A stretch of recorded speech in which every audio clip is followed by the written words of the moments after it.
Assalamualaikum warahmatullahi wabarakatuh. Salam sejahtera bagi kita semua. Bapak Ibu yang saya hormati, pada kesempatan video kali ini kita akan membahas tentang praktek pelaksanaan PTK atau penelitian tindakan kelas. Diharapkan nantinya Bapak Ibu dapat mempraktekkan penelitian tindakan kelas sesuai dengan tahapan siklus. Pada materi-materi sebelumnya, Bapak Ibu sudah berlatih ya, mencoba memahami dan langsung mempraktekkan bagaimana menetapkan fokus masalah dalam sebuah PTK. Dan Bapak Ibu sudah langsung menentukan salah satu alternatif tindakan sebagai solusinya. Kemudian Bapak Ibu pun sudah mencoba menuliskan rancangan penelitian Bapak Ibu, alur penelitian Bapak Ibu dalam sebuah proposal PTK. Jadi untuk praktek pelaksanaan PTK di sini kita akan lebih fokus pada pelaksanaan siklus. Nah, untuk pelaksanaan siklus tentunya ada persiapan yang perlu kita lakukan, Bapak Ibu ya. Jadi ada dokumen-dokumen yang perlu disiapkan. Dokumen apa saja yang perlu disiapkan kalau kita berbicara siklus? Atau kita perlu siap untuk siklus pertama atau siklus 1 ya. Dokumen-dokumen yang disiapkan di sini sebenarnya adalah terkait dengan perangkat mengajar. Perangkat mengajar itu kita siapkan dalam rangka menyiapkan proses pembelajaran. Menyiapkan proses pembelajaran ini sebenarnya itu sama dengan perencanaan tindakan, sama dengan tahap yang pertama pada siklus, yaitu perencanaan tindakan. Apa saja dokumen yang perlu kita siapkan? Di antaranya silakan Bapak Ibu bisa lihat di sini ya. Mulai dari yang pertama itu adalah bahan ajar. Bahan ajar ini sangat penting ya, karena akan kita gunakan sebagai acuan di pengelolaan pembelajarannya. Kemudian yang perlu Bapak Ibu siapkan, dan ini sangat-sangat penting, bahkan ini menjadi kelengkapan yang biasanya dicek terlebih dahulu ya, terkait dengan tindakan dan masalah yang Bapak Ibu sebutkan atau angkat dalam PTK Bapak Ibu. Sudahkah RPP-nya sesuai dengan tindakan yang dipilih? Berarti RPP Bapak Ibu siapkan di perencanaan tindakan.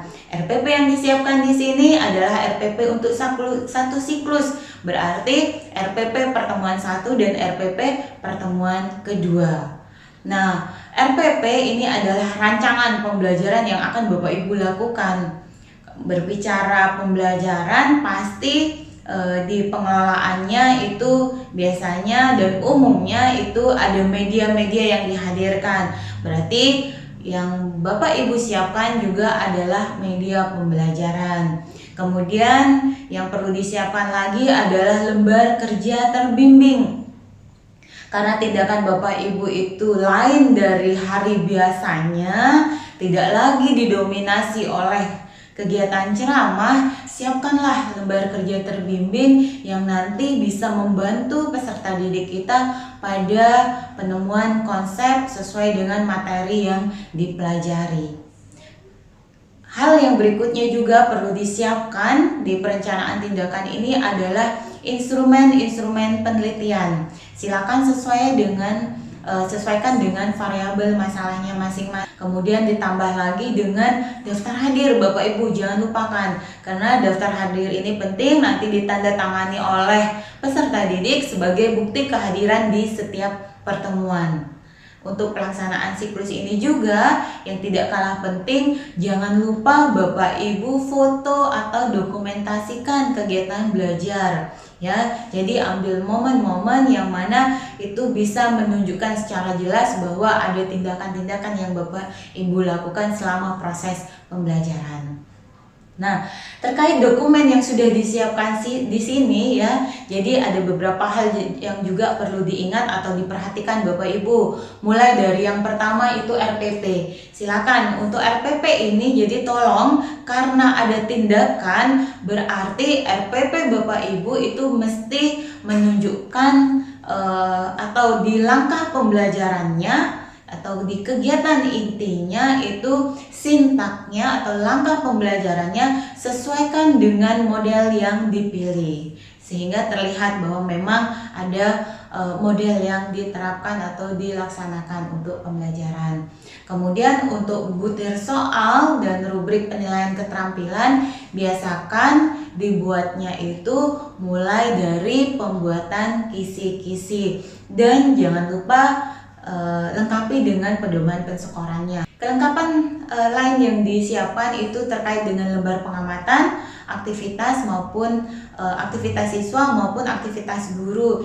Sedangkan untuk angket atau kuesioner minat dan motivasi itu perlu disiapkan karena kita akan sebar ke anak-anak untuk diisi itu saat di akhir siklus atau di pertemuan kedua, Bapak Ibu ya. Setelah perangkat semua kelengkapan perangkat mengajar ini dibuat, berarti Bapak Ibu sudah siap untuk melaksanakan tindakan. Kita masuk pada tahap berikutnya, yaitu tahap pelaksanaan tindakan. Tahap pelaksanaan tindakan ini intinya adalah pada saat Bapak Ibu melaksanakan proses belajar mengajar sesuai dengan tindakan yang dipilih, sesuai dengan RPP yang sudah dibuat. Dan jangan lupa pada saat pelaksanaan tindakan ini sekaligus dilaksanakan pengamatan yang dibantu oleh guru kolaborator untuk mencermati bagaimana keberlangsungan atas aktivitas guru dan aktivitas siswa selama proses belajar mengajar berlangsung. Setelah pelaksanaan tindakan dan pengamatan ini selesai, berarti kita masuk pada tahap yang keempat atau tahap terakhir dari tahapan siklus, yaitu kegiatan refleksi.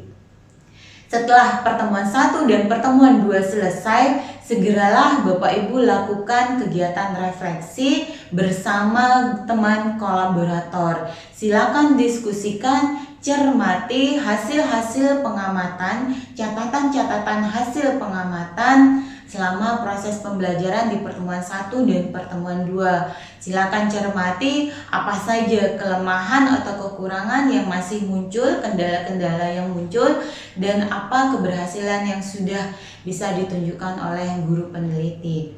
Silakan dievaluasi, dicermati untuk kemudian bisa merekomendasikan saran perbaikan untuk penyempurnaan tindakan di siklus kedua atau di siklus berikutnya. Selain melakukan kegiatan refleksi, untuk hasil belajar dari tes dan penilaian keterampilan itu segera rekap supaya nanti mudah untuk dianalisis pada kegiatan analisis data. Sedangkan untuk hasil pengamatan, jadi lembar-lembar isian ya pada saat pengamatan di pembelajaran itu rapi, simpan yang rapi, dokumentasikan. Kemudian di pengamatan aktivitas siswa itu silakan juga langsung segera buat rekapannya sesuai dengan kriteria yang ada, sehingga bisa ditentukan apakah anak ini aktif atau kurang atau sedang atau dengan pengkategorian yang lain. Silakan sesuaikan dengan rujukan teori yang Bapak Ibu gunakan ya. Kemudian untuk angket dan kuesioner yang sudah diisi itu sesuai dengan perolehan masing-masing anak, silakan lanjut pada pembuatan rekapannya juga. Buat rekapannya sesuai dengan kriteria yang ada supaya kita bisa melihat apakah minat dan motivasinya itu tinggi, sedang atau rendah, atau dengan pengkategorian yang lain juga. Silakan sesuai dengan teori yang Bapak Ibu gunakan. Lagi-lagi sesuai dengan teori yang digunakan. Karena bisa jadi pengkategorian minat motivasinya tidak hanya 3 kelas, tinggi, sedang, rendah, atau mungkin dikategorikan menjadi 5 kelas ya. Silakan ya, itu yang penting jelas rujukan teorinya.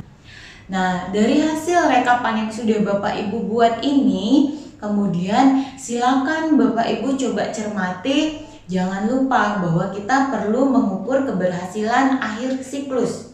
Itu bandingkan dengan indikator kinerja. Apakah hasil di akhir siklus 1 ini sudah mencapai indikator kinerjanya?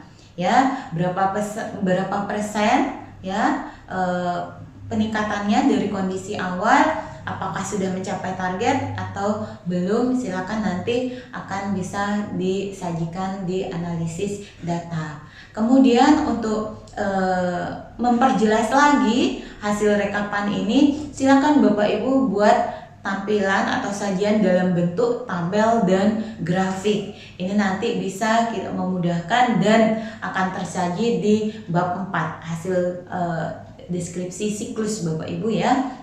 Kemudian dokumentasi yang tadi sudah Bapak Ibu lakukan di kegiatan pembelajaran, langsung saja Bapak Ibu cetak supaya tidak terlupakan, karena ini juga akan menjadi kelengkapan lampiran di laporan PTK yang Bapak Ibu buat. Dari sini sudah banyak sekali yang kita lakukan. Jadi siklus sudah terlaksana, data sudah terkumpul. Bapak Ibu silakan bisa lanjut ke langkah penelitian berikutnya, yaitu pada penyusunan laporan. Bapak Ibu sudah bisa masuk ke penulisan bab 4. Jadi karena siklus 1 sudah selesai, berarti Bapak Ibu sudah bisa memulai penulisan di subbab, yaitu hasil deskripsi siklus 1. Supaya tidak tertunda dan tidak ada yang terlewati atau terlupakan, silakan bisa langsung masuk ke penulisan subbab ini, hasil deskripsi siklus 1. Nah, setelah siklus 1 selesai, Bapak Ibu coba deskripsikan untuk bisa masuk di bab 4-nya. Untuk siklus kedua atau siklus berikutnya nanti, langkah yang dilakukan atau kegiatan aktivitas yang dilakukan adalah hampir sama dengan yang barusan kita bahas. Intinya sama, hanya nanti ada kegiatan atau upaya perbaikan dalam rangka penyempurnaan siklus kedua atau siklus berikutnya. Nah, inilah alur atau proses kerja di pelaksanaan siklus yang menjadi inti yang kita bahas di praktek pelaksanaan PTK Bapak Ibu ya. Mudah-mudahan bisa dimengerti, bisa dipahami sehingga Bapak Ibu siap untuk melaksanakan siklus. Saya pikir itu Bapak Ibu yang bisa saya sampaikan di sini. Mudah-mudahan bisa diterima, bisa dipahami. Terima kasih. Saya akhiri. Assalamualaikum warahmatullahi wabarakatuh. Salam sejahtera bagi kita semua.